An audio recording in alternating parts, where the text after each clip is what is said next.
सुप्रभात। आप सभी का नमस्कार। और मैं एक बात बताना चाहता हूँ कि बार बार चर्चा होती है अंधविश्वास पर, पाखंड पर। हर संप्रदाय के लोग, विचारक लोग इस पर चर्चा करते हैं। तो वाकई अंधविश्वास वो क्या चीज़ है जो हमको अंधेरे में ले जाती है, समाज को, बच्चों को, परिवार को उस गर्त में ले जाते हैं जिससे हमारा विकास नहीं हो पाता है। तो सबसे ज़रूरी ये है कि हमें अपना विकास अपने समाज का, घर परिवार का करना ज़रूरी है, ताकि हमारा समाज, घर परिवार, बच्चे प्रगति के रास्ते पर अग्रसर हों और सुव्यवस्थित परिवार चले, कोई कष्ट ना हो। तो अंधविश्वास वो चीज़ है कि बिना समझे, बिना जाने पूछे हम किसी चीज़ पर विश्वास कर लेते हैं। बात ये है कि पहले हम किसी चीज़ को जाने, पहचाने, इसके बाद तब माने। और हम शिक्षा पर जोर क्यों नहीं देते? हमें देखिए, शिक्षा हमारी मित्र है, हमारी दोस्त है। जब हमारा बच्चा, हम जब घर से बाहर निकलते हैं तो वो शिक्षा ही हमारी एक बेहतर दोस्त होती है, जो हमारे ज्ञान के चक्षु को, दरवाजे को खोलती है, एक सही रास्ता दिखाती है।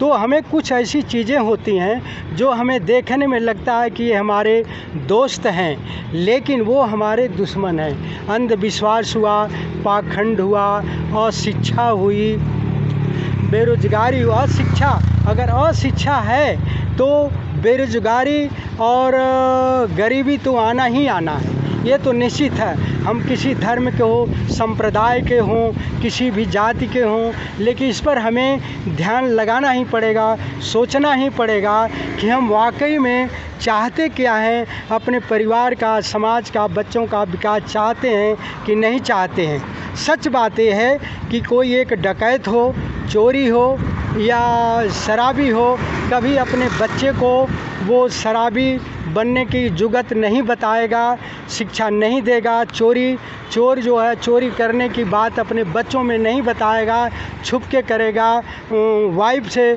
अपने पत्नी से नहीं बताएगा। लेकिन अंधविश्वास में डूबे, पाखंड में डूबे लोग, और वो माँ वो कैसी है जो अपने बच्चे को अंधविश्वास या पाखंड से नहीं बचाती। कुछ ऐसी परिस्थितियाँ हैं, कुछ ऐसे कार्य हैं जो देखने में लगते हैं कि हमारे दोस्त हैं, लेकिन हमारे दुश्मन हैं। ये उसको हम गले लगाए रहते हैं। हमारे दुश्मन क्या है? 4, 5, 6 चीज़ हमारे दुश्मन हैं, जिसको हम पहचान नहीं पाते, उसको दोस्त समझते हैं, जबकि वो हमारे दुश्मन हैं। जैसे शराब हुआ, चाहे कोई भी हो, कच्ची हो या पक्की हो, ठेके की हो, नुकसानदायक ही होती है, स्वास्थ्य के लिए लाभकारी नहीं होती, हर कीमत पर नुकसान देती ही देती है। तो हम उसको अंधविश्वास हुआ, पाखंड हुआ, ये सब भी प्रगति के रास्ते पर नहीं ले जाते हैं, गर्त के गड्ढे में ही ले जाते हैं। आज देखिए, कांवड़ का सिलसिला चल रहा है, बहुत अच्छी बात है, लेकिन उतने श्रद्धालु नहीं जा रहे हैं, वैसे भक्त नहीं जा रहे हैं। देखिए, कांवड़ यात्रा में कितने हुड़दंग हो रहा है। हालांकि गिरफ्तारियां, कल भी गिरफ्तारियां हुई थी, पुलिस ने गिरफ्तारी की, लाठी चार्ज भी किया। कहीं हरिद्वार में हो रहा है, कहीं मुजफ्फरनगर में हो रहा है। तमाम ये लोग क्या करने जाते हैं? कहीं मेहनत करने से कुछ नहीं होगा, पढ़ने से कुछ नहीं होगा, तो कांवर ले जाने से थोड़े आपका भला हो जाएगा। अब परीक्षा में आपके नंबर बढ़ जाएंगे, यूपीएससी पास कर जाएंगे, बीए में, इंटर में, बीएससी में, तमाम में अच्छे रिजल्ट आएंगे। ऐसी बात तो है नहीं, ऐसे न किसी ने सुना है, न किसी ने देखा है। तो ये सब सारी चीज़ें हैं।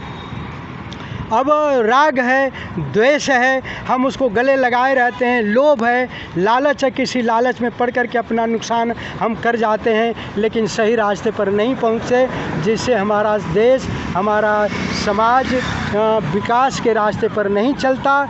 तमाम तरह की दिक्कतें आती हैं, तमाम मजबूरियां आती हैं, जिससे हमें कष्ट झेलना पड़ता है। बच्चों की पढ़ाई लिखाई में सब बाधा उत्पन्न होती है। तो हम अंधविश्वास, पाखंड को, राग, द्वेष और ईर्ष्या भी हमारा एक लगता है कि दोस्त है, लेकिन वो भी दुश्मन है, हमें भी जलाता है, पड़ोसी को भी जलाता है। और बदजुबान जो लोग हैं उनसे भी हमने बचना है। जो हम दोस्त बनाते हैं, जब वो अपने बदजुबान से हमें जला देता है, घायल कर देता है, तो ये भी एक तरह की हिंसा होती है। इन सारी चीज़ों से बचना है। हम अपने परिवार को, अपने बच्चों को, अपने देश को काफ़ी ऊंचाई पर ले जाना है, पहुंचाना है, तभी हमारा समाज, हमारे बच्चे, हमारा देश सच्चा विकास कर पाएगा। अब समय का ध्यान रखते हुए हम अपनी बात यहीं समाप्त करते हैं। धन्यवाद।